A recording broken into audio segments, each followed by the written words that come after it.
Evet arkadaşlar, selamlar tekrardan. Hepiniz hoş geldiniz.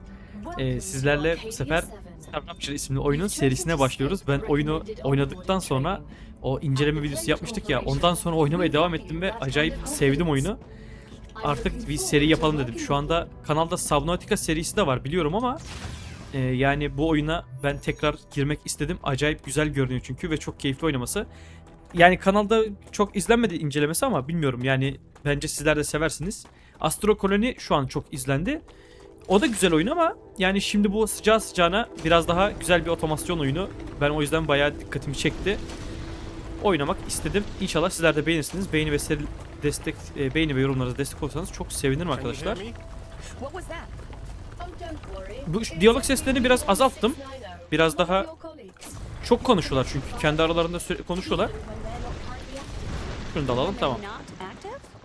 Bu arada bak şu an konuştukları mevzu da bizim şu oyuna başlarken karakterler seçiyorduk. 4 tane karakter seçiyorduk. Bu karakterleri biz seçmesek de beynimizin içinde onlar yaşıyor gibi bir şey. Yani onlarla konuşup bağlantı kurabiliyoruz. Öyle değişik bir sistem yapmışlar. O yüzden şu anda konuştuğu mevzu o yani. Biz diyor hani bu uyku çemberindeyken, yani şu an mesela mantık olarak diyor ki 4 taneden birisi biz uyandık ya. Diğerleri orada uyuyor ama uyurken beyinleri bize bağlı hala.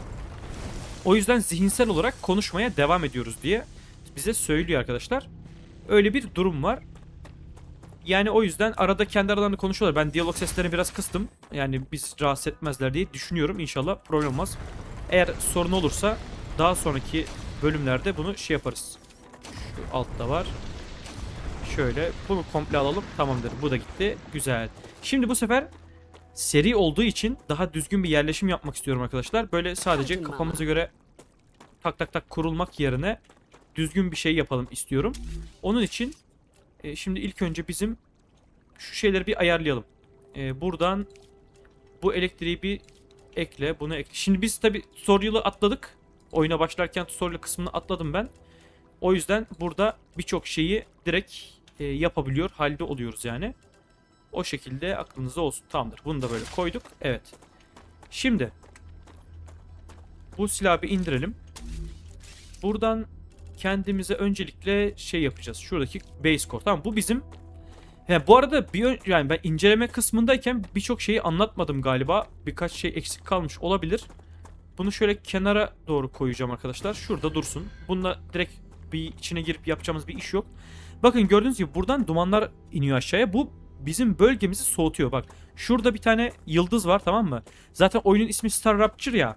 Bu Star Rapture olayı arkadaşlar yıldız yırtılması gibi bir şey demek oluyor, tamam mı? Oyunda şöyle bir mantık var. Bu gerçek bir fizik olayına da dayanıyormuş herhalde zaten. Biraz bakmıştım. Şununla yapsam şu şey içinde kalır mı bunun acaba ya? Ne dersiniz? Böyle yapsam ben bunu. Dur bakayım. O şuradaki taş parçası bunun içinde mi geçti?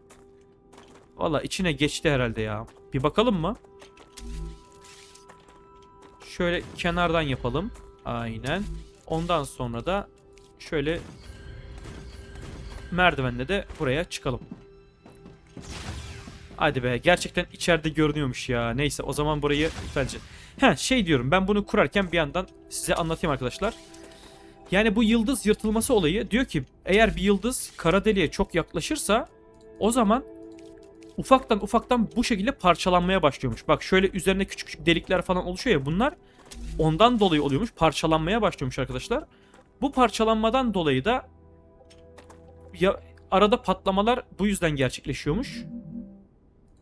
Şöyle şunu buraya koysam, şunun yanına koysam ya da bu oyundaki biz bir önceki bölüm bunu gösteremedik size ama normalde arkadaşlar oyunda bir yıldız patlaması olayı da oluyor. Biz oyunun sonuna, ben tekrar kaydı izlediğimde gördüm de oyunun sonuna biz denk getirmişiz onu.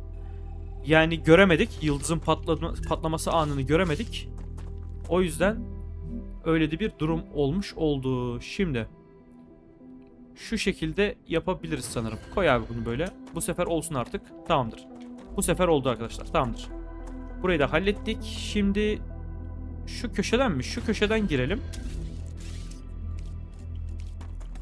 Şöyle bir tane daha koyarsın. Tamamdır. Buradan da koşa koşa içeri giriyoruz. İşte böyle mis gibi oldu. Şimdi buraya hızlıca malzemeleri koyalım, tamam mı? İlk önce bu bizim üretim malzememiz. Bu burada dursun. Burası güncelleme alacağımız yer. Analiz burada olacak. Başka bir şey yok. Bu arada şuradaki yatay bir şekilde binaları birbirine bağlama varmış. Ben onu görmemiştim bir önceki oyun. Bunları böyle birbirine bağlayarak uzatabiliyormuşuz. Şimdi biz buradan uzatamayacağız ama bu şekilde kalsın. Problem değil. Şöyle girdiğimiz zaman şöyle camı da açtığımızda şu şekilde etrafı görebilir halde oluyoruz. Bunlar duvara yapıştığı için şey olmuyor. Şu şekilde koyduk. Tamamdır. Etrafı da buradan görebiliyor haldeyiz.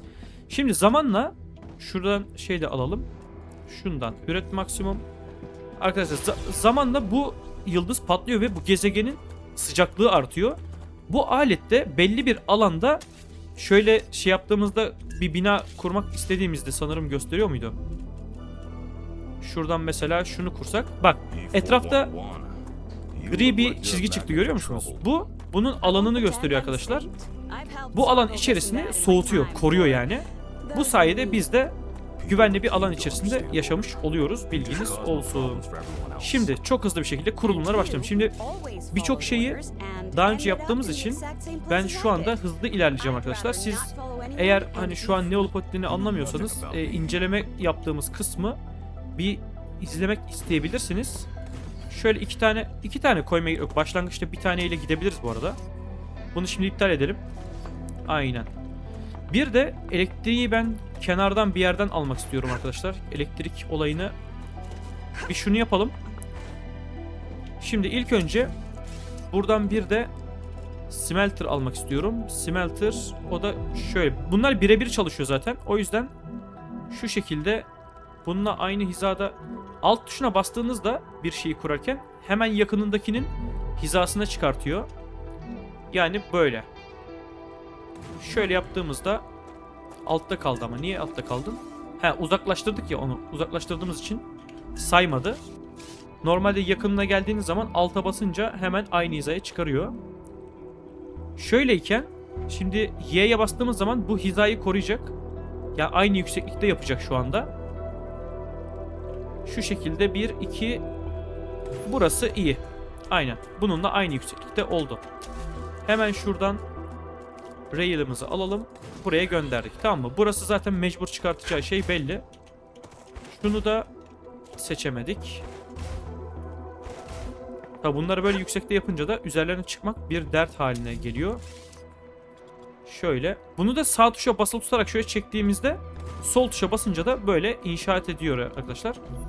Aklınızda olsun. Şimdi titanyumu ben buradan istediğim. Ama şu anda buraya gelmiyor. Elektrik kurmamız lazım. Elektrik burada. Şimdi bak şu an aşağıda ya, alt tuşuna basıyorum, hop hemen aynı hizaya geri geliyor. Gördünüz mü? Bu şekilde kullanılıyor arkadaşlar. Bilginiz olsun. Şu şekilde hop 3 tane. Şimdi bunun 5 harcıyor bunlar. Yani şunun bir tanesi aslında bu ikisini birden çalıştırıyor. Sıkıntı yok. Ama ben bir de buraya kargo zımbırtısını da koyacağım. O yüzden burası gerekli oluyor. Şimdi şöyleyken bunun hizasını eşitledim. Buraya gelecek. Buraya 3 tane kuracağım. 3 tane kuracağım ama bunu nasıl yapacağız? Şimdi şöyle bir şey var. Bir tane de önce ayırmamız lazım bu arada. Bir dakika. Öncelikle bir ayırıcı koyacağız, tamam mı? Bu ortadan, şu hizadan çıkıyor. 1, 2. Bir tane yeterli bence. Çok da uzatmayalım mevzuyu. Çok uzak yerlere gitmesin. Buraya gelecek. Hop şöyle geldik. Şimdi buradayken de orbitali alacağız. Bununla aynı hiza. Sonra Y'ye basacağız. Hizamız korunmuş olacak. Şimdi bu bir tane buraya geliyor ama bunu ben şöyle yapacağım. Bir tane buraya, bir tane buraya, düzgün olması için. Aynen 1, 2, 3'e ayıracağız. Tam ortaya olmuyor. Aslında bunu ortaya böyle koyabiliriz mi? Yoksa bunları yan yana mı koysak? Yani tam 2'ye 1 olduğu için mevzu biraz karışıyor burada. Neyse bunu bir tanesini kaldıralım o zaman. Bunları yan yana kuralım. Bunu da kaldır. Tekrar orbital'dan açarsak şu şekilde olacak. Aynen. Bir böyle, bir böyle, bir böyle kuralım. Yani böyle olsun. Biraz yamuk olacak ama bunu nasıl ayarlayacağız çok bilmiyorum ya. Yani çünkü 3'e 1 geliyor. Sonra 2'ye çıkıyor. Yani 2, 4, 6 oluyor mesela. Yani 6'ya 3 tam denk gelmiyor. Biraz sıkıntımız var bu noktada yani. Şimdi bunu buraya aldık. Bu sol tarafa. Bu ortaya. Bu bölüm hızlı ilerleyeceğiz arkadaşlar. O yüzden dediğim gibi şu anda yaptığım işlemleri anlamıyorsanız bunu niye bunlara bağladı, bu niye böyle yapıyor diye lütfen şey yapın, inceleme kısmını inceleyin. O zaman bu videoyu daha iyi anlayabilirsiniz. Kartlar kısmından falan ulaşabilirsiniz. Kanalda da var zaten. Şimdi bunların tanesi 10-10 çekiyor, tamam mı? Şu toplamda şurası 30. 5-5 de böyle toplamda 40. Şimdi bizde 4 tane var. Şundan bir tane daha alıyorum. Hop şöyle koyuyorum. Şimdi bunu otomatik nasıl aldım? Onu da söyleyeceğim. Şimdi bu oyuna başladığımızda ben demiştim ya, bunları otomatik seçme faktördeki gibi, Satisfactory'deki gibi yok mu demiştim. Aslında var. Aslında var arkadaşlar. Bunu da şuradan alalım. Bu da şu olsun. Tamam. Takır takır bunlar çekecek böyle. Mis gibi oldu. Çok güzel oldu burası.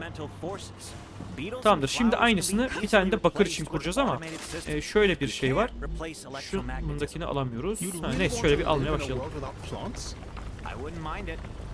Oyunda Z tuşuyla alabiliyormuşsunuz. Baktığınız bir binaya Z tuşuna bastığınızda aynısından direkt kopyalıyor. Üretime direkt geçiyorsunuz. Ben onun mouse'un topunu yaptım. Çünkü normalde Factorio'da ya da işte Satisfactory'de falan hep bu şekilde oluyor. Kolaylık olsun diye. Şimdi böyle bir şeye bakarken mouse'un topuna bastığımızda direkt ondan böyle alıp kurabiliyorum. Kolaylık sağlıyor arkadaşlar. Bilginiz olsun. Şimdi biraz şey aldık. Biraz daha almamız lazım bu arada. Yeterli bir sayı değil bu. Şöyle biraz daha alacağım. Şu beyaz şey azalıyor ya. Bunun yanındaki maviler full şu an olduğu zaman, mesela şu anki tam oldu. Çok hızlı bir şekilde toplayabiliyoruz. O zamanla azalıyor. Biz eğer bir maden toplamıyorsak maden aracı soğumaya başlıyor ve artık çalışmıyor. Ama sürekli topladığımız zaman o bu şekilde gördüğünüz gibi bir bonus veriyor, yani bize ekstra bonus vermiş oluyor. Şöyle ilerleyelim. Şu toplardan varsa, meteorlardan varsa aslında çok daha hızlı iş yapabiliriz de. Çünkü bunlar biraz yavaş yapıyor ya. Neyse buralarda da yok görünüyor. Biraz çünkü bakır toplamam lazım. Şu inşaat materyalinden toplamak için. Bunun da şöyle biraz toplayalım. Evet. Böyle arkadaşlar. Oyun gerçekten çok güzel. Yani bunun serisini yapmak istedim. Umarım sizler de keyif alırsınız. Destek verirsiniz. Yani ilk bölüm ya inceleme kısmında çok bir sevgi göremedim açıkçası yani, ama belki insanlar yavaş yavaş alışır diye düşünüyorum. Çünkü ben böyle otomasyon uzay oyunlarını, fabrikasyon oyunlarını çok acayip seviyorum. Yani inşallah sizler de keyif alıyorsunuzdur. Zaten bu tarz şeyleri, bu türü sevenler bayılmıştır oyuna da. Şöyle hemen kuralım. Güzel. Kaç? 160 tane oldu. Güzel. 160 tane ile ama kuramayız. 160 tane yetmez arkadaşlar. Çünkü zaten sadece şeyi kurmak. Aynen şundan 4 tane kuracağız. Sadece 160 elektrik yapıyor. Bundan bir tane kuracağız. 3 tane de bundan. 360 da bu yapıyor. Yani toplamda bize bir 800 falan civarı lazım. Biraz malzeme toplamamız gerekecek yani. Bu başlangıç noktaları biraz böyle toplamayla geçecek ama fabrikasyon sistemlerini kurduğumuz zaman daha düzenli, sistemli bir hale gelecek. Çok daha keyifli olacak.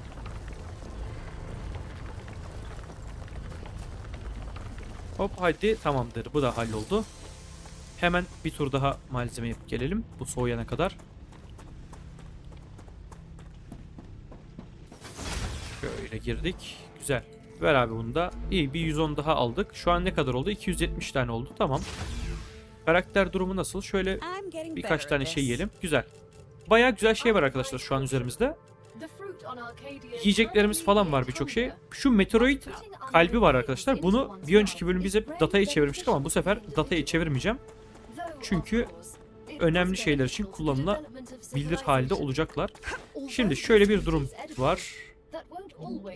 Şundan bir tane kuralım, tamam mı? İlk önce bu bir çalışsın istiyorum ben. Bunu da yani bu öncelikle bize çıkartsın diye. Sırf ondan dolayı şimdi şey yapacağım arkadaşlar. Bunu ne yapacağız biliyor musunuz? Bak şu Rail Sport'tan bir tane yapacağım. Aynen bir tane bundan koy. Gerçi evet aynen bir tane bundan koyalım şimdilik. Şöyle aynen. Bir tanesi buna yeterli olacak. Maksat şey çıkartsın. Yerden malzeme çıkartsın diye bu şekilde koyuyorum şimdilik arkadaşlar. Bunlar bize malzeme veriyor çünkü. O yüzden hızlı hızlı bunu yapsın bir an önce diye. Topladığım ürünleri bizden çok daha hızlı çıkartıyor. Çünkü bak şöyle baktığınızda bile 12 tane tak tak çıkarmış yani. Buraya ürünleri çıkartmaya başlasın. Sonra bunu smelter'a göndereceğiz. Şu şekilde. Normalde direkt buradan smelter'a göndereceğim de. Sıkıntı değil. Şöyle şimdilik onlar orada dursun. Bunu buraya koyarsam buraya elektrik kesilir. Aa yok smelter'da kesilmez gerçi. Doğru smelter'da kesilmez. Şimdilik koyalım. Aynen. Ama bağlantısını yapmayacağım sadece. Buradan tak diye buraya vereceğiz. Biraz bir tık yukarıda olmuş. Niye yukarıda oldu? Bu ikisi aynı hizada değil mi bunların? Allah Allah. Tamam. Olur öyle bazen. Bunu Wolfram vereceğiz. Şimdi bunu da çıktıktan sonra bölüştüreceğiz arkadaşlar. Şöyle dursam. Aynen buradan şu yan tarafa doğru devam etmek istiyorum ben. Şu taraf nasıl? Böyle iyi. Burası da aşağıda kaldı yani. Burası yüksekte olduğu için sistem yukarıda başlıyor da belki aşağıya alabilir miyiz? Sonra ileride aşağıya alabiliriz. Ama bunların hizası böyle olduğu için artık bu hizada yapacağım. Şöyle belirleyelim. Hizasını korusun. Burası nasıl? Burası iyi gibi. Aynen böyle dursun, tamam mı? Bunun bağlantısını buradan çıkartacağız. Şöyle gelsin buraya. Tamamdır. Buradan buraya gelecek. Yine burayı böyle 3'e ayırıp devam edeceğiz. Şimdi üzerimizde malzeme olmadığı için yapamayacağız ama şundan 3 tane yaptık mı? Keşke bunları blueprint olarak buraya koyabilsek. Hayalet olarak koysak. Ondan sonra şey yaparız yani. Devam ederiz yapmaya da. Neyse. Şöyle hemen alalım. Bak 100 tane olmuş, gördün mü? Mis gibi. Şimdi şuraya bakıyoruz hemen. Şöyle çıkalım çok hızlı. Sende durum ne? Burası birebir üretiyor. Bakın şöyle girdiğiniz zaman 2 saniyede 2 tane üretiyor. Görüyor musunuz bu? Bakıyoruz buna. Bu da 2 saniyede 2 tane tüketiyor. Yani birebir şu an tam olarak karşılıyor arkadaşlar bu. Tam bir şekilde.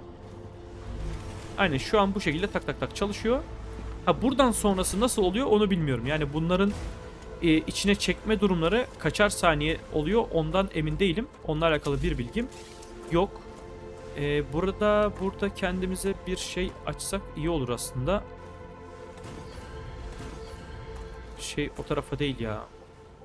Böyle yapalım. Aynen şuradan şunu geri al. Bir tane gerçi bir taneyi almasak da olur da. Şu şekilde mesela buna girdiğimizde bak 136 tane olmuş bile. Takır takır. Hatta içerisi 78 dolmuş. Yani şu an bayağı hızlı bile. Yani bir tanesi belki 6 tane bile besleyecek durumda olabilir yani. Hatta belki öyledir. Ondan da emin değilim. Bir tane daha koyup arkalarını da koysak mı acaba? 6'şar. Olabilir ha. Neyse.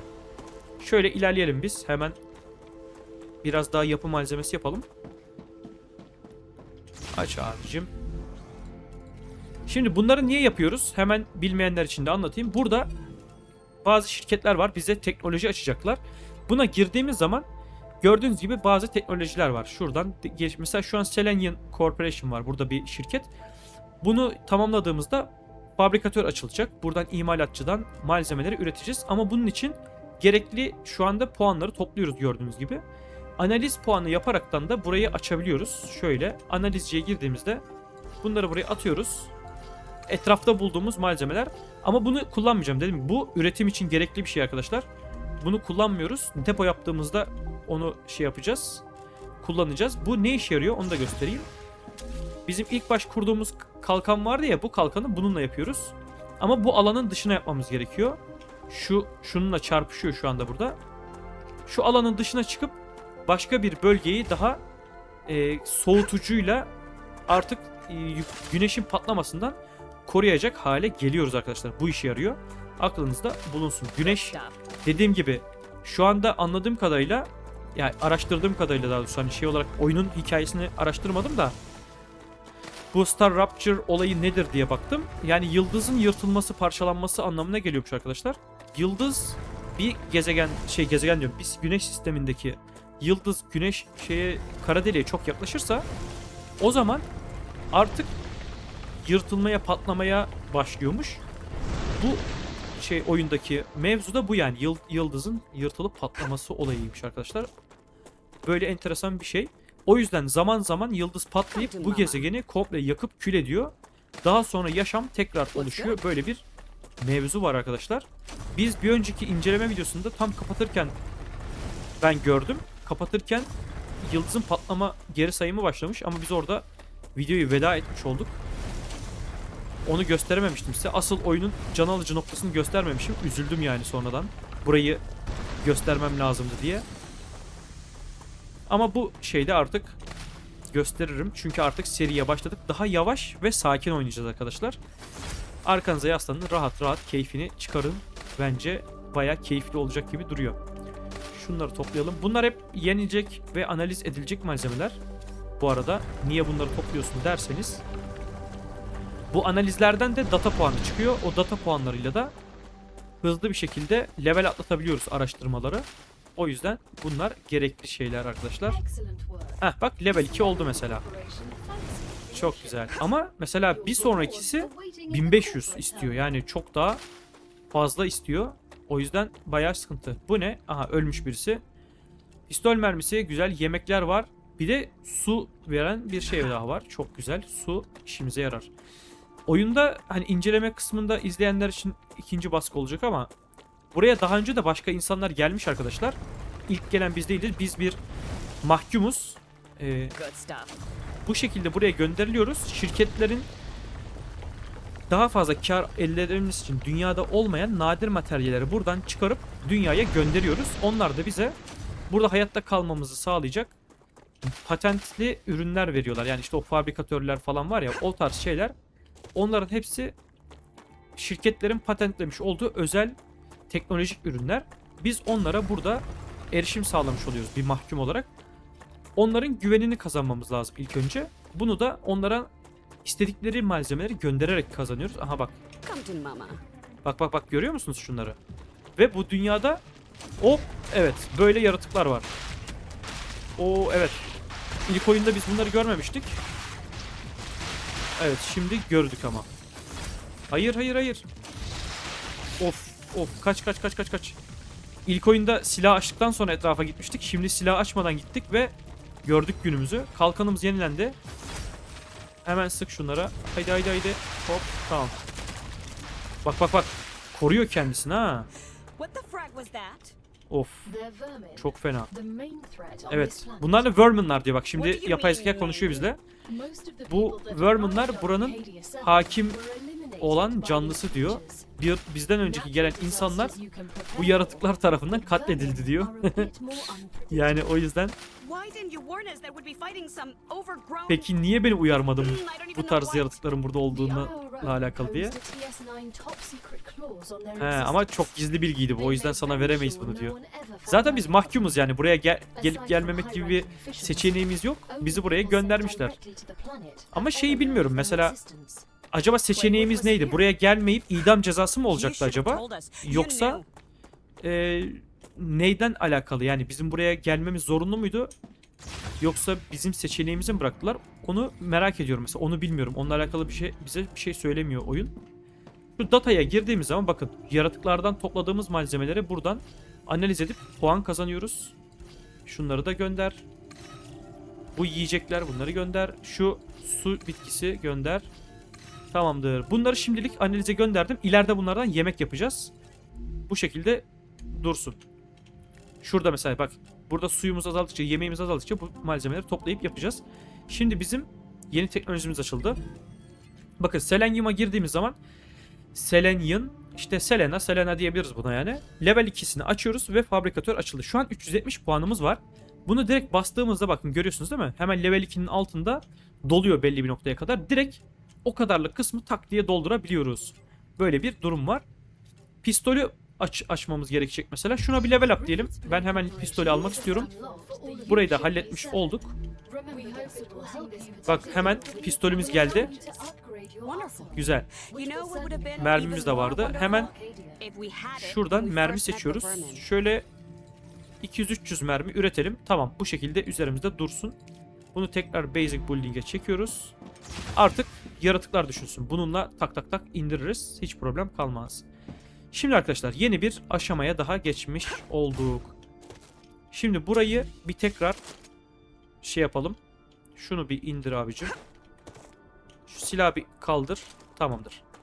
Şimdi buradan biraz elektriğimizi arttırmamız lazım.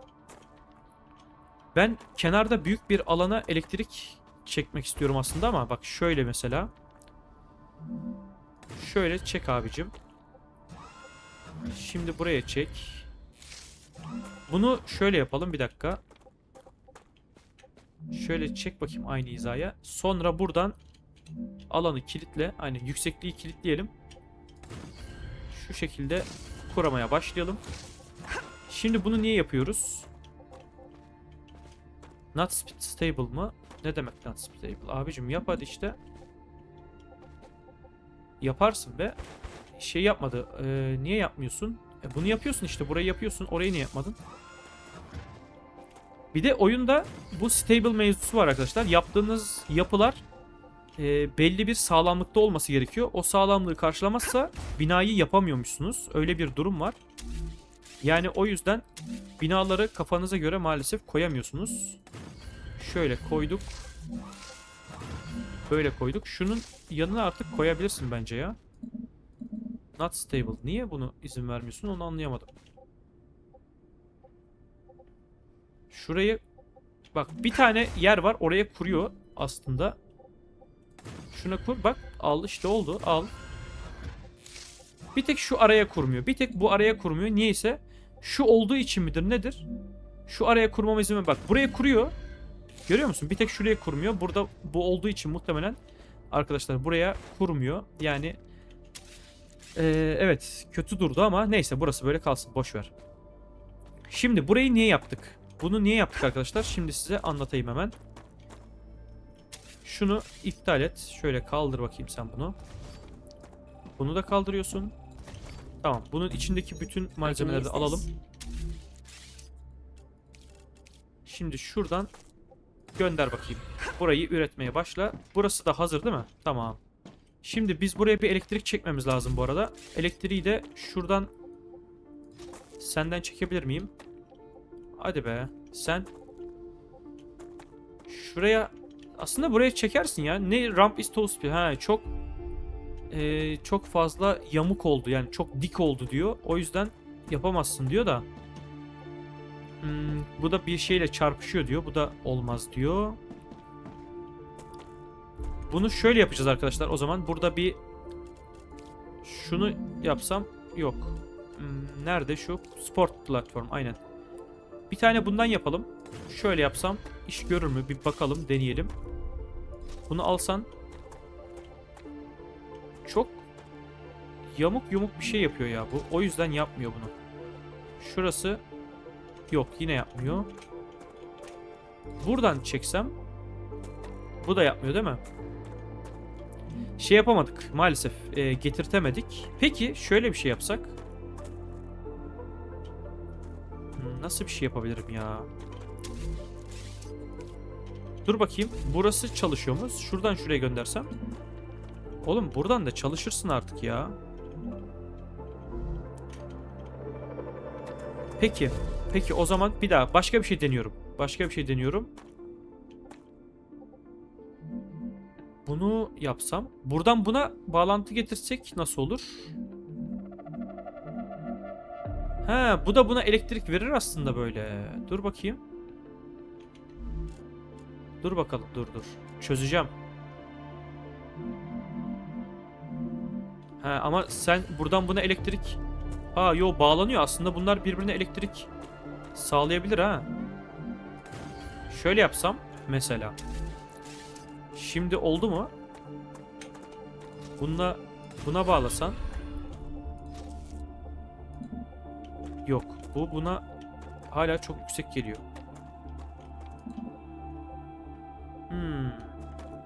Bu hala buna çok yüksek geliyor. Şöyle iptal edelim. Abi basit bir işlemi çözemedik ya. Var ya gerçekten. Şuradan sadece elektrik alacağım. O zaman iptal et ya şunu. Dur. Mecbur burayı böyle yapacağız arkadaşlar. Bağlantıyı şey alayım dedim ama aldırmadılar. Sen şoförsün dediler, aldırmadılar arkadaşlar. Şöyle yapacağız. Bunu da buraya. Bunlar elektrikte taşıyor ya bu aletler. Şöyle yapacağım. Bundan direkt buraya yapabilir misin? Heh. Koy bakayım. Bak nasıl elektrik geldi ama gördünüz mü? Deminden beri şuradan şuraya elektrik çekemedik yani. O sürüsüyle iş yaptık yani burada. Var ya saçma sapan şeylerle uğraştık ya. Al sana elektrik. İlla böyle yapacağız yani. Tamamdır. Neyse bu işi de böyle çözmüş olduk arkadaşlar. Biraz saçma ve garip bir şekilde oldu ama tamamdır. Buraya şimdi geldik. Şuna. Şimdi bundan 3 tane kuracağız. 1, 2. Hadi be arkadaş. Ulan arkadaş ya. Neyse tamam. O kadar malzeme kurduk. Neyse şöyle ilk şeyle başlayalım. Şurası bizim Moon Corporation robot. Ben robotikten gitmek istiyorum aslında ama robottan başlayalım arkadaşlar, tamam mı? Şimdi bizim titanyum almamız lazım. Şuradan hemen şurayı da seçmediğimiz için bu arada ilerlemiyor. Orayı bir an önce ilerletmemiz lazım. Şunu topla. Hemen yapı malzemesi yapacağım.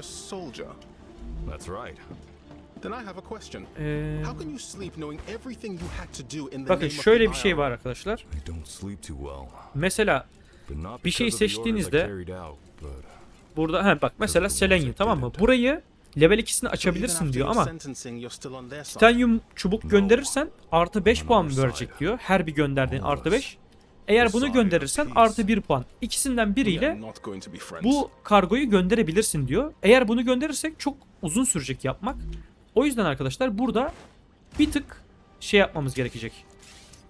Burayı temizlememiz gerekecek. Çünkü artık araya bir de fabrikatör koymamız lazım. Fabrikatörde buradan çıkan malzemeleri işlemesi için buraya koyacağız. Yani şurada değil, burada fabrikatörümüz var, tamam mı? Bunu şöyle hızlı erişime ekliyoruz. Fabrikatör geldi buraya. Şimdi hop oyun lan oğlum kapandı sandım ya, var ya. Tamam. Şu şekilde hop tamam, buraya aldık. Şimdi bunu aynı hizaya getir. Buradayken şöyle yaptık. Şimdi buradan birebir çalışıyor mu acaba bu ya? Birebir çalışıyor mu? Bunu nasıl öğrenebiliriz? Koyarak öğrenebiliriz. Şimdi oyunda buraya kadar gelmiştik. Yani en son tutorial'da bu kısımları görmüştük. Çok da devam etmedim açıkçası. Biraz devam ettim. Çok hoşuma gitti. Ondan sonra hemen artık seriye başlamak istedim. Şimdi bize titanyum rod lazım. Bak 2 saniyede bir tane üretiyor. Evet 2 saniyede bir tane üretiyor arkadaşlar bu.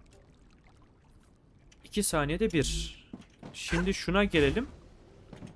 Bu 2 saniyede 2. Bir dakika. O zaman bu saniyede bir üretiyor. Bu saniyede yarım. Yani bunun bir tanesi bunun 2 tanesini karşılıyor bu durumda. Bu anlama geliyor değil mi? Evet bu anlama geliyor. Bunu kaldırıyoruz. O zaman 2 tane fabrikatör koyacağız buraya. Şöyle gel abicim. Böyle mi koysak ya? Nasıl yaparız bunu? Tam eşit olması için şöyle olması lazım. Aynen. Ortada bir tane boş koyacağız. Şöyle yapacağız. Şöyle yapacağız. Tamam mı? Ondan sonra birini buraya gönder. Birini buradan. Bunların bir de 2 girişi var. Oo, ikili de giriyorsun sen. Bak sen şu işe. Şimdi sen bunu seçeceksin. Hop. Sen de bunu seçeceksin. Tamam.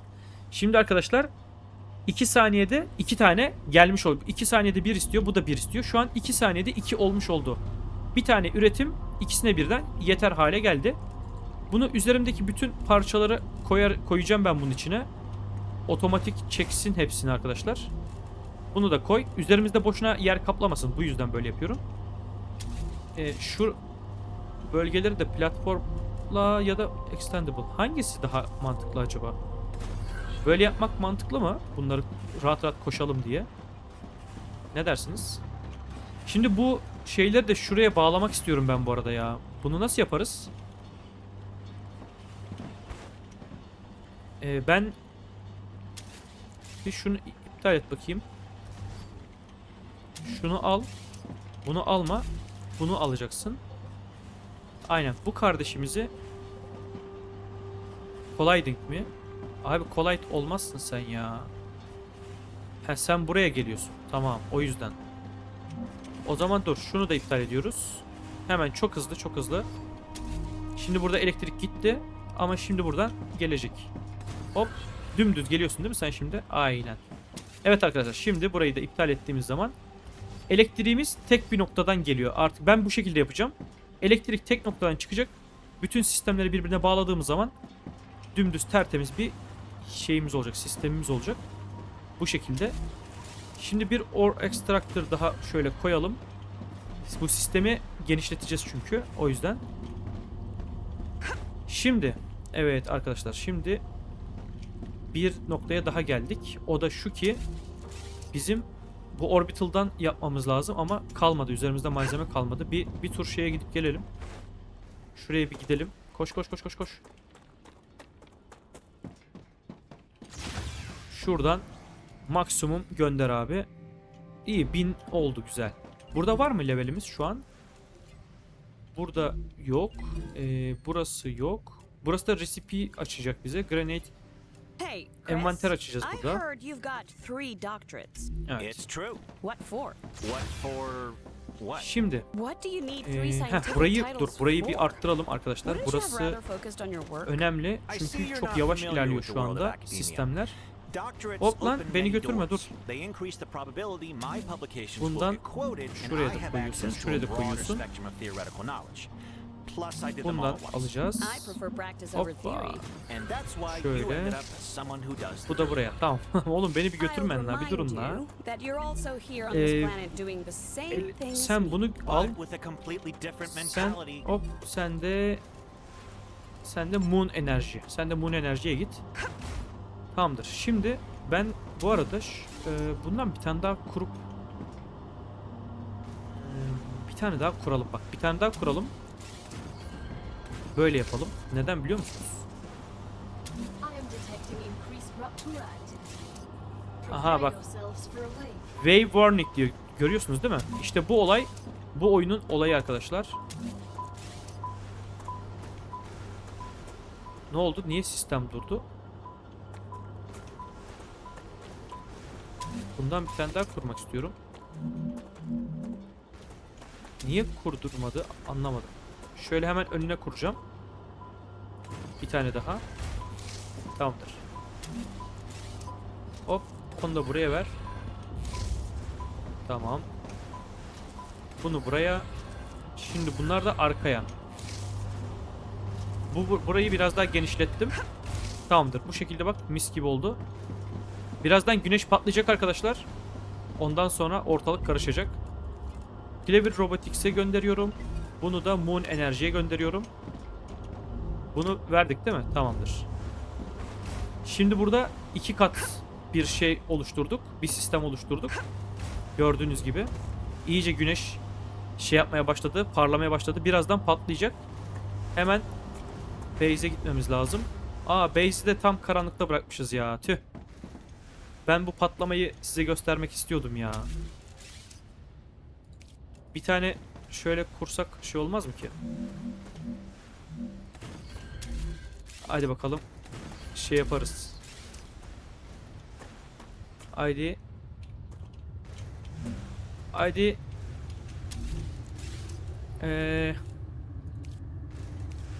Ladder. Hop. Çıktık. Haydi. Kuracağım. Ondan kuracağım. Hop. Şöyle koy. Tamamdır.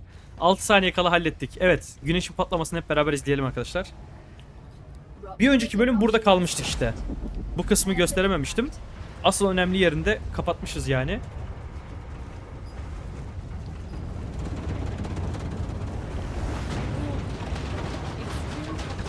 Evet. Çok fena bir şey ya.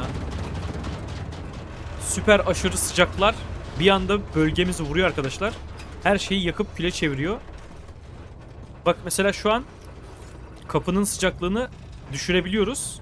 Ama dışarıya çıkamıyoruz I'm çünkü gonna melt. acayip sıcak var ve direkt hasar almaya başlıyoruz.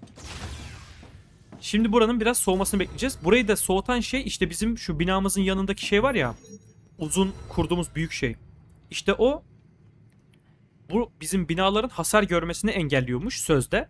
Yani böyle bir şeyden nasıl koruyabilirsin değil mi? Daha şurada binanın dışına çıkamıyoruz yani. Neyse. Ve zamanla burayı soğutacak işte. Bu bölgeyi soğutacak ve bizim için güvenli bir alan olmuş olacak. İşte bütün mesele bu aslında. Çıkabiliyoruz mu? Hala hasar alıyoruz. Biraz daha geçmesi lazım. Şu alet burayı soğutacak işte. Onu bekliyoruz. Asıl olay bu işte. Star Rupture. Oyunun ismi de buradan geliyor. Buradaki güneş yırtılmalarından buradaki patlamalar oluyor. Ama tabii bu hani ne kadar sürecek bunu hani oyunda biz bunu engellemeye mi çalışacağız?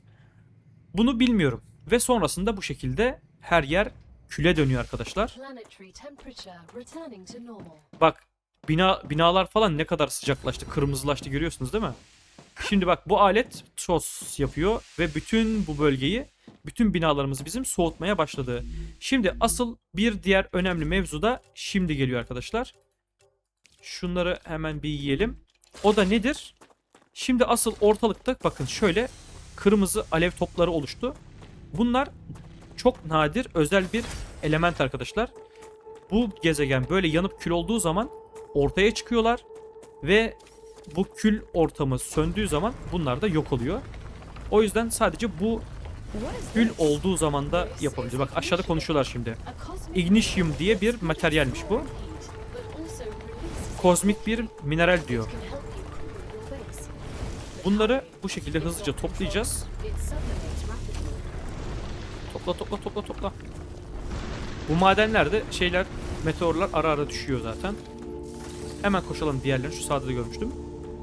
Şimdi bunlar ne işe yarıyor onu bilmiyorum. Sadece ben kayıt yaptıktan sonra demiştim ya geri sayım başladı diye. Bu geri sayımdan sonra işte bu patlamalar oldu. Bu madenler düştü. Onları topladım. Sonra biraz daha gelişip bıraktım. Oyun bayağı bir ilerliyor. Ama dediğim gibi bunu kesinlikle seri yapmamız lazım diye düşündüm. Sizler de destek olursanız lütfen arkadaşlar bu seriyi şöyle yüksek 1000 izlenmelere çıkartıp güzel bir seyir yakalayalım yani. Ya bu tarz otomasyon oyunlarına aşina olmayanlar bu oyunda bayağı zorlanıyor. Ben birkaç şöyle oynayanlara baktım da videosunu çekenlere. Yani insanlar saçma sapan oynuyor. Yani gerçekten üzülüyorum. Arkadaşlar şu oyunu düzgün hakkıyla oynayın diye. Yani gerçekten ya bu tarz oyunlar biraz şey Satisfactory, Factorio bu tarz oyunlar biraz farklı tarzda düşünmesi gereken insanların hani o tarz oyunlar. Öyle dümdüz işte şey değil yani Minecraft oynama mantığıyla ya da Valorant CS gibi oynanan oyunlar değil yani o yüzden biraz şöyle düzgün hakkını vererek oynamak lazım. Ben de bu tarz oyunları çok sevdiğim için ve benzer oyunları çok fazla oynadığım için dedim ki ben bu oyunun serisini kesin yapmam lazım. O da aldık. Güzel hemen bir reloadlayalım. Şimdi normalde base'deki işleri ara vereceğim çünkü bu şeyleri toplamamız lazım. Bu malzemeler bir daha olmuyor. Yani dediğim gibi sonra şu an ne için kullanacağımızı bilmiyorum ama analiz yaptırabiliriz. Ama bir sonuçta mineral olduğu için özel bir malzemenin üretiminde de kullanılıyor olabilir. Şöyle bakalım. Tamam buralarda görünmüyor. Tamam o zaman bu kadar herhalde. Şunu da toplayalım. Kalsiyummuş bu da. Tamam burayı da böyle halletmiş olduk. Şimdi hemen şuradan malzeme alalım biraz. Güzel. Enerjimiz de çok gidiyor ya. Enerjiyi biraz arttıracak, fullleyecek bir şeyler olsa belki de vardır da. Şu an bunların durumu nasıl? Bir hızlıca bakalım. 92, 59 bak içlerinde birikiyor bile ya. Gerçekten bunlardan daha fazla bile kurmak lazım arkadaşlar. Biliyor musunuz? Ben şurada 2 tane koydum ama bunlardan art arda 3-4 tane belki kurmak lazım. Yetmiyor yani bunlar. Bak üzerlerinde hangi şirkete gönderdiğimiz yazıyor bu arada. Böyle de bir mevzu var yani. Şöyle gidelim. Ama bunların sayısını kesinlikle arttırmak lazım. Böyle olmuyor yani. Şuradan biraz malzeme alacağım. Üretim malzememiz bitti. Hatta şöyle bir sıfırla bakayım. 600 olmuş. Üzerimizde var biraz. Hemen biraz daha yapalım. Şurayı da yıkabiliriz artık. Burayı güneş patlamasını görelim diye koydum. Hızlı hızlı alelacele. Şöyle geçelim. Hoppa. Şunu maksimum gönder. Güzel. Şu bu arada analiz mesela analiz yapsam bu ne kadar veriyor? 70. Oha, tanesi 70 veriyormuş bunun. Analiz istasyonunda kullanılır diyor ama mesela bak bu meteoroid kalbine de analiz istasyonunda kullanılır diyor. Ama şöyle bir şey var arkadaşlar. Yani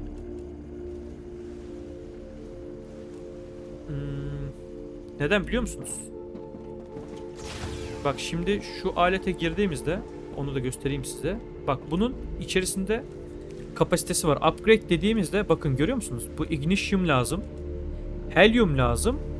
Bu kalplerden 30 tane lazım. Bir de seramik lazımmış. Bunları koyduğumuz zaman bunun kapasitesini arttıracağız arkadaşlar. Tamam mı? Kapasitesini arttırıyoruz ve daha dayanıklı bir hale geliyor galiba.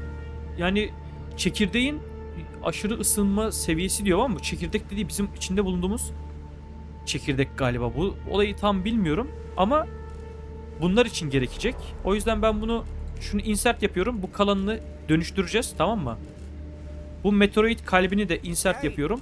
Helyumu da yapıyorum. Bunlar burada dursun. How should I address you? Sergeant Tamam. is fine. Şimdi geri You can call me kalanını doctor. tarayıcıya verelim. 690 as a doctor too. Doktor Yes, bir but şeyler konuşuyorlar I yine. have more of them. Doktorun ne yaptı falan filan. 280 puan da buradan aldım. Şimdi mesela puan arttırabileceğimiz bak şu var mesela. Buna ver gitsin abi mesela. Regeneration. Bu bize şey verecek, tamam mı? Şunu iptal et abi, camı. Bu camın olduğu yere kuramıyoruz çünkü o yüzden. Arkadaş şu bizim buradan tekrar doğmamızı sağlıyor. Bunu buraya koyduk. Mis gibi oldu. Çok güzel. Tamamdır. Şimdi burada güncelleme aldık. Şimdi hemen barlarımızı bak burayı yine bir gönderebiliriz ama şunu gönderelim. Ya bunları bir de hızlı acilen bunlara hızlı koyma gelmesi lazım ya. Burada şeyi koyamıyoruz. Burada var ya çok hızlı bir şekilde aynen bu zaten böyle, bu da böyle. Hepsi aynı şirkete çalışıyor şimdi. Takır takır yapsınlar bunlar. Ama sıkıntı oluyor yani. Burada biraz daha hızlı ilerlemesi lazım işlemlerin. Neyse şurası çok geç kaldı. Hemen burayı halledelim arkadaşlar. Ama sıkıntı yok. Burada da bar üretimi yaptığımız için şu an aslında çok da bir şey geri kalmadı. Şimdi fabrikatör değil, orbital. Şimdi bunların her birini buna geçirmek istiyorum ben. O yüzden rail connector yapacağım. Tamam mı? Şu hizada. Bu hizada gideceğiz. Bu ortadan veriyor değil mi? Ortadan veriyor arkadaşlar. Şöyle yapacağım, tamam mı? Bunu bir tane bu verecek. Sağlı sollu verecek. Bunun sağdan soldan verdiğini de ayırsam mı acaba ya? He, olabilir ha. Oha, nasıl yaparız o zaman? Bir dakika. Bunu bir tur daha ayırıp sonra şuradan bir tane daha. Öyle mi olacak? Daha mı fazla olacak? Bir dakika, bir onu bir seçelim, bir dakika. Bir o işi bir bakalım. Ondan sonra. Biraz karışacak buralar. Şöyle yapacağız, tamam mı?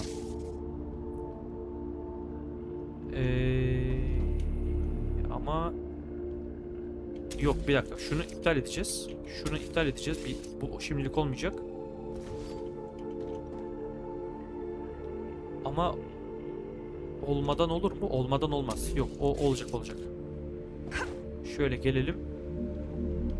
Aynen şu hizada olacak. İki tane değil de bir tane koysak da bence olur. Aynen arada bir tane boşluk olsa olur. Şimdi asıl mesele bu 3 tane buna bağlanacak, tamam mı? 3 tane. Bu aynı hizada değil mi? Aynı hizada.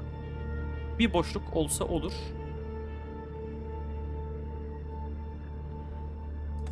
şöyle, şöyle ve şöyle olacak. Tam denk gelmiyor ya. Böyle de tam... Oğlum nasıl bir oyun yaptınız ya? Yani şunu ikili ikili yapıyorsunuz da bunu niye buna denk getirtmiyorsunuz ya? Başka türlü yapamayız herhalde değil mi? Aynen. Şöyle bir yap bakalım. Gel. Buraya gel. Böyle. Şöyle. Tamam. Bu şekilde yaptım. Tamam mı? Diyelim bu şekilde yaptık. Şimdi bu aynı sistemden bir tane daha kuracağım. Şunu şöyle bir oh be. Şöyle biraz daha yüksekten bu işi yap. Ama uzak ya. Mesafe uzak. Bunu çok uzağa kuramayacağız böyle. Yine her türlü aynı hizada kurmak zorundayız. Şöyle bu hizada kuracağız. Buradan çıkartacağız. Tamam, bunun hizasına. Şunlardan birer tane daha koyacağız yanlarına hemen. Aynen. Hop. Tamamdır. Bu şekilde. Bunu bir iptal et. Dur bakayım. Bunun hemen yanına koy. Güzel. Şöyle koydun. Tamam, aynısından buraya da yaptık. Şimdi aynısından buraya da yapacağız. Şöyle koyduk ve böyle koyduk. Nasıl sistem? Güzel. Şimdi bak bundan alınca bak bir bug var burada. Bundan aldığımız zaman baktığı yerde kalıyor. Tekrar ayıramıyorsun. Bir sıkıntı var burada. Onu yapamıyoruz. Şimdi şundan alacağız arkadaşlar. Sam, have you been off Earth before? No, Tam this is şunun my first hizası trip olacak. into space, Şöyle. and a very distant one. I bet the change in gravity is giving you Şuna problems. koyarsam bence A olur. bit. Everything's a little different. You'll get used Şu. to it. The spacesuit is like a second skin to me Bence now. oldu. Bu arada bence oldu. Şöyle şuna bağlanacaksın. Hop, bu da buna. Sen bayağı bir komplike sistem kurduk arkadaşlar. Oha, bir tanesinden mi ben bunun hepsini ayırdım?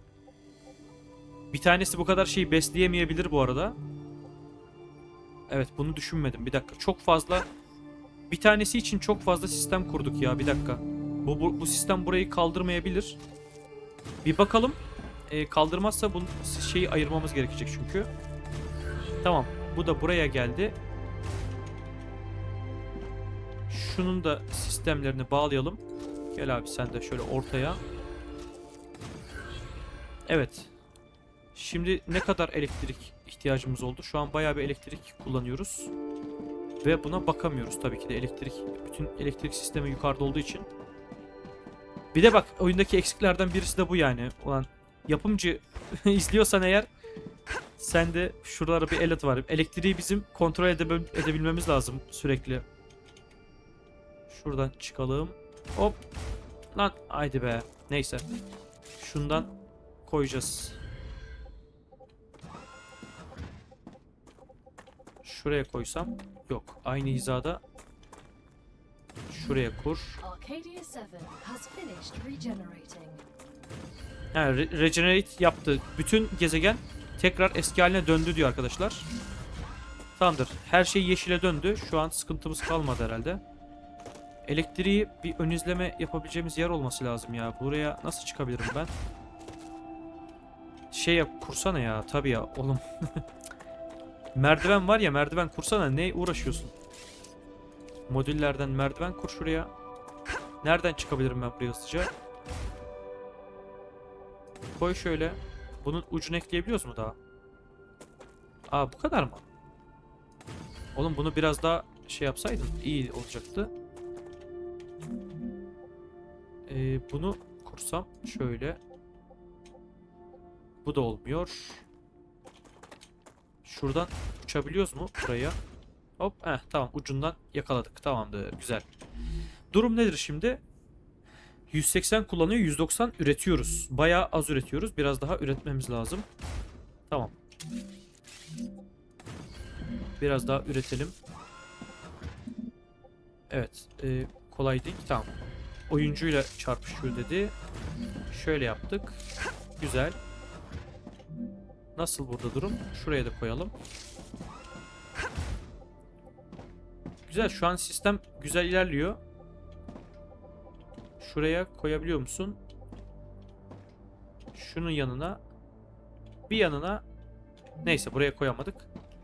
Buralardan bu arada düşeriz. Buralardan düşmemek için şu şekilde koyalım. Heh. Çortu çekmeyelim de sonra. Aynen buraya da bir tane abicim. Güzel. Tamamdır. Mis gibi oldu burası. Evet elektriğimiz... Aa bu arada bir dakika ben bir şey unuttum galiba. Aynen bak buraya girip infoya bastığımız zaman buradan da görebiliyoruz elektrik durumunu. Şu an 230 elektriğimiz var. 180 kullanıyoruz. Şimdi burası ne oldu? Evet, titanyum... yes. Evet. Şunu şimdilik gönderiyorum arkadaşlar. Orbital gönder gitsin. Robotikten şey yapmaya devam edelim. Göndermeye devam edelim. Çünkü boşuna vakit geçiyor. Onu da kullanalım istiyorum. Gel abicim robotikten devam. Sen de aynı şekilde. Normalde şunu üreteceğim. Çok daha verimli ilerleyeceğiz burada ama bir süre daha bu şekilde göndersinler. Evet. Devam edelim abicim şimdi. Bizim sistem ne oldu? Biz bu arada çok fazla bir tanesine çok yüklendik ya. Bu bir tanesi var ya bunların hepsini 2 saniyede bir tane üretiyor.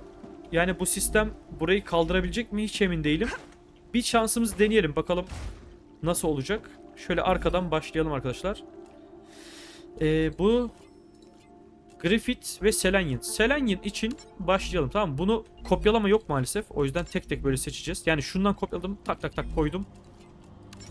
Çok önemli bir özellik. Kesinlikle ilk önce hemen lazım bu. Selenium'dan devam. Şu son üçlüye de askeriye koyacağım. Askeriyeden gelsin. 3 sistem de buraya uyuyormuş. Ben böyle gönderdim. Şu an bütün herkese gönderiyor olması lazım. Yetiyor mu onu göreceğiz. Şuradan şunun tepesine çıkabilir miyim acaba?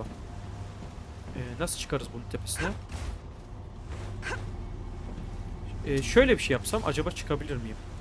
Supported zımbırtısından şöyle bir tane koydum. Bunun üstüne bir tane daha koyabiliyor muyum? Şuraya. Aa yok. Bu ne kadar yükseğe çıkabiliyor peki? İlla böyle olmak zorunda. Yok. İstediğim bu değildi ya. Gözetleme kulesi gibi vardı ya. Satisfactory'de vardı ya. Bu tarz oyunlarda bir gözetleme kulesi. Biraz daha tepeden bakmamız gerekiyor çünkü. Şu an çok güzel bir gönderiş sistemimiz var arkadaşlar. Ama ben bir sistemi kontrol etmek istiyorum. Bir tane üretim hepsine yetiyor mu? Mesela bunda 15 tane birikmeye başlamış. Bunda 8-9 gidip geliyor. 5. Burası 3'e düşmüş. Burası da 3. Burası 2. 1'e gelmiş burası. Burası 2. Burası da 1. Yani bak burası ucu ucuna alıyor. Ama hepsine sanırım yetiyor şu anda. Bütün sistem hepsine yetiyor gibi geldi bana. Emin değilim. Ama biraz bekliyor. Burası biraz bekliyor. Şöyle bir şey de var. Ona da bakalım. Bak buna girdiğimiz zaman burada info kısmında verimlilik var. Şu anda %100 diyor ama ortalama %77 verimlilikle ilerliyor diyor. Yavaş yavaş yükseliyor gerçi ama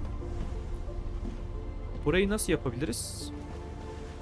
Buraya bir tane daha şey gerekiyor ya. Şundan bir tane daha kuracağım. Onunla çözmeye çalışacağız arkadaşlar. Şurayı bir iptal edelim. Şuraya bir tane daha koyarsam bence işi çözeriz diye düşünüyorum. Bak şöyle o da. Bunu buraya göndereceğiz. Bu da hemen karşısına. Bundan çıkanı da buraya vereceğiz. Tamam bu ikisi birleşecek. Buradan tekrar dağılacak. Bu şekilde daha verimli bir şekilde hepsine birden ulaşacak diye düşünüyorum. Ben bir tanesi yeter. Bir tanesine çok yüklenmişiz yani ama şu an güzel bir sistem kurduk. Bu ikisini ortada da birleştirebilirmişiz ha bu arada. Evet aynen bu sistemi kuruyoruz ama evet biz tek noktadan ilerledik. Bu ikisini tek bir ortada birleştirip ortayı çifte 4'e ayırıp daha hızlı I ilerletebilirmişiz. prefer it if you address me Ama using my şimdi brain. çok hızlı bir şekilde burası Don't you think that ilerleyecek. makes Hadi communication bakalım. more difficult? Orası There's only devam 4 of etsin. us here. Who are you trying Bir to hemen impress? kendimize I'm yeni not. malzeme I've üretelim. worked hard for my rank. Kaldı mı üzerimizde bir murdering bakalım. people. Ha yok, titanyum Among yokmuş. other things. Tamam. So, Şu anlık Han, titanyum how olmadığı için about yapamıyoruz. taking a little break? Şurada yeni bina açmışız. Bu That yeni sounded binayı like yes to yapalım. me. Great. Bir de robotik. Personal storage çok güzel. Bu önemli arkadaşlar. Buradan hemen kendimize şey açacağız. Şu şekilde yapabiliyoruz. Ya da bunu duvara da koyabiliyorduk da duvar cam olmaması lazım. Böyle cam olduğu zaman koyamıyoruz. Mesela bunu iptal edelim. Şurayı iptal edelim. Tamam. Şimdi buraya şöyle 3 tane mi koyabiliyoruz? Şöyle koy, hop 3 tane koyabiliyoruz. Bunların ismini de değiştirebiliyoruz. Mesela şu en yukarıya gir. Bak burası, seç abi, burası büyük yazalım. Yemek olsun, tamam mı? Burası yemek. Bakalım, aynen yemek oldu. Şimdi burayı gönderiyoruz. Yemekler, yiyecek içecek burada dursun. Ham madde ve silah. Mermi mi desek bir yerde? Mermi bilemedim. Şu ortaya aç. Burası önemli olsun. O şey Türkçeyi de destekliyor. Çok güzel. Burası önemli olsun. Önemli ürün şu an üzerimizde yok. Olursa koyarız. Buraya giriyoruz. Burası da ne olsun? Silah olsun. Hadi burası da silah olsun. Şu 17'yi gönder mesela. Üzerimizde bu dursun. Kalsiyum. Şu an kalsiyumu işlemiyoruz aslında. Kalsiyumu da koysak olur ama kalsiyumu şu an işlemiyoruz. Şu önemli kısmına kalsiyumları gönderelim gitsin ya. Çok da problem değil. Evet. Güzel oldu. Güzel. Çok güzel. Sistem ilerliyor. T'ye basıp şöyle ışık açıp kapatabiliyoruz arkadaşlar. Güzel. Bir saate de gelmişiz yani bölüm olarak. Artık ufaktan şey yapabiliriz. Şu an bunlar yavaş yavaş gönderiyor. Bir tek şu bakırı şimdi bir üst versiyona çekmemiz lazım. Bakırı da işlediğimiz zaman çok daha güzel olacak arkadaşlar. Şu an bakır direkt ham madde olarak gönderiyoruz. Yani bir tık işledik de bundan da kablo gibi bir şey üreteceğiz. Onları gönderdiğimizde beşer beşer puan verecek. Çok daha etkili olacak bizim için. O yüzden buraya bu bölgeyi komple silip yerine bakır koymamız lazım. Bakır üretim için fabrikasyon koymamız lazım. Şöyle gel abicim. Hadi be geçelim. Selenyum 3 seviye oldu bu arada. Hemen selenyumu seçelim. Gel bakayım buraya. Sen değil tabii ki de. Evet, envantere 1.8'lik daha alan geldi arkadaşlar. Şöyle baktığımız zaman bakın şu alttaki 8'lik bölüm daha açılmış oldu. Artık bayağı büyük bir alanımız olmuş oldu. Yavaş yavaş şuradan da yükselecek seviyelerimiz. Bakın survival levellerimiz level 8, level 2, level 6 böyle böyle. Bunlar her seviyeye geldiğinde özellik açılacak galiba ama bakalım göreceğiz onları da. Şimdi burada evet sistemde şey olmuş oldu. Şu stairs'ı açalım değil mi? Şurası iyi. Şöyle koy. Tamamdır. Şunu iptal et. Tamamdır. Şimdi şuralar boş kaldı. Hemen bunları seçelim. Selenyum. Bak bu da 16'lık. 16 verdik mi açılacak? 6400. Bunu hani 4 vere vere bayağı uzun sürer. Şunu verelim. Aynen. Bunu verelim gitsin. Askeriyeden bir an önce olsun. Ben de üstümden vereyim hemen. Aynen. Buraya. Bir an önce bir güncelleme lazım ya. Şu olayı hızlıca seçip göndermek istiyorum çünkü. Şunu da seçtik, gönderdik. Bunu da aynı şekilde askeriyi seçiyoruz ve gönderiyoruz. Tamamdır. Artık üzerimizde sadece ham madde kaldı. O ham maddeyi de zaten çevireceğiz. Şu an hepsi askeriye çalışıyor arkadaşlar. Askeri üretimler. Şu an bunda durum ne? Bak %100 direkt tak tak tak üretiyor. Hatta bura fullenmiş bile. Yani burada arttırabiliriz bile. Bak bu da 97'ye gelmiş. Bundan bir tane daha acaba 3 tane destekler mi ki ya bu? Bunun içinde hiç var mı? Bak bunun içi de dolmuş arkadaşlar. Bunun verimlilik baksana %100. Yani şu an süper %100 verimlilikle çalışıyor. Bu da aynı şekilde olması lazım. %100 verimlilikle çalışıyor. Aynen. Sizde durum ne? Bu da %100 ile çalışıyor. Yani şu an buraya aslında bir tane daha fabrikatör kaldırır diye düşünüyorum. Yani biraz eksilere doğru gider ama 97'lerde değil de 0-1'lerde falan çalışır. Belki bence verimliliği %110'a falan çıkartır mıyız acaba? Bir tane daha koysam buraya. 3 tane fabrika aynı anda çalışır gibi geldi bana bu arada. Bu üçünü de bir noktada birleştirip süper olur ya, var ya. 2 saniyede bir çıkarıyor. 60 saniyede 30 tane. 1 dakikada 30 tane çıkartacak. Bunu neden şey yaptım? Çünkü bizim şu rail'ler var ya, yollar. Bu yollar bakın sağ tarafta yazıyor. Dakikada 120 tane ürün taşıyabiliyor. Yani bizim bu fabrikatörler dakikada 30 tane çıkartıyor. Yani 3 tane kurduğum zaman bile 90 ürün çıkartıyor aynı anda. Tek bir ayda hepsini kullanabiliriz yani, çok rahat. Yeni bir güncelleme geldi. Evet, el bombası da gelmiş oldu arkadaşlar. Çok güzel. El bombası kesinlikle gerekli. We have to go through training even out Otomatikman here. eline gelir diyor bu ama Skip it, gal. G'ye bastığın zaman alıyorsun. Nasıl yapacağız bunu? Al bakayım, at şöyle. He, atacağın yeri gösteriyormuş bu arada.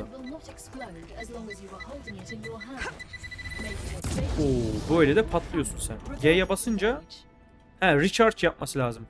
You can recharge killing vermin or harvesting meteor. Tamam arkadaşlar. Şimdi bak şurada bizim Okay. el bombamız var ama yaratıkları öldürerek doluyormuş. Ya da meteor parçası patlattığın zaman doluyormuş bu. Nasıl bir şey, nasıl bir sistemi var anlayamadım ama biz yaratıklarla savaştığımız sürece bu dolacak ve tak diye vuracağız. Mesela bunu nasıl test edebiliriz? Hemen şuradan yakınımızda bakır var. Bir bak, şu silahın hemen yanında %0 yazıyor, görüyor musunuz? 2. bölüm. Orada ben malzeme topladıkça dolacak diye düşünüyorum. Bir topla bakayım. Bakalım olacak mı? Yok. Böyle olmadı. Asteroid parçaladığın zaman diyordu. Bir gidelim asteroid gibi bir şeyler parçalamaya çalışalım. Bakalım öyle mi çalışıyor sistem. Bunu çözersek yaratıkları öldürüp şey yapabiliriz yani. Biraz daha kendimizi güçlendiriyor. El bombası aynı anda birkaçını indirmeye yarar yani. Bayağı iyi olur bizim için. Mesela şuralarda bulduk. Bunları ben söktüğüm zaman dolacak mı? Evet bak, %2. Güzel. Evet arkadaşlar, sistem bu şekilde çalışıyormuş. Biz bunları topladıkça dolacak. Yaratık öldürdükçe dolacak. Ondan sonra her %100 olduğunda tak tak tak tekrar göndereceğiz. Belki ileride güçlendirme gelir. Aynı yani, daha hızlı dolsun diye. O zaman çok daha iyi olur. Yaratıkları tek bir seferde patlatabiliriz. Çok süper olur. Neyse o zaman arkadaşlar, hadi şimdilik bu bölümü burada bitirelim. Bayağı bir şeyler topladık. Güzel gelişme sağladık. Şimdi yani inceleme videosu kadar bir şey çekmiş olduk ama şu an oyunu bildiğimiz için şey oldu yani, çok hızlı bir şekilde geliştik. Sistemleri kurduk, hatta ilk inceleme yaptığımız videodan çok daha ileri seviyeye geldik yani. Çok daha hızlı ilerledik. Çok daha hızlı ilerlemeye devam edeceğiz yani. Desteklerinizi bekliyorum arkadaşlar. Umarım keyif almışsınızdır. Bir sonraki bölümde görüşmek üzere diyelim. Kanaldaki Subnautica serisine ve Last Caretaker serisine de bakmayı unutmayın lütfen. Kanaldaki güzel seriler. Umarım onları da keşfedip bakarsınız. Evet, şimdilik benden bu kadar arkadaşlar. Hoşça kalın.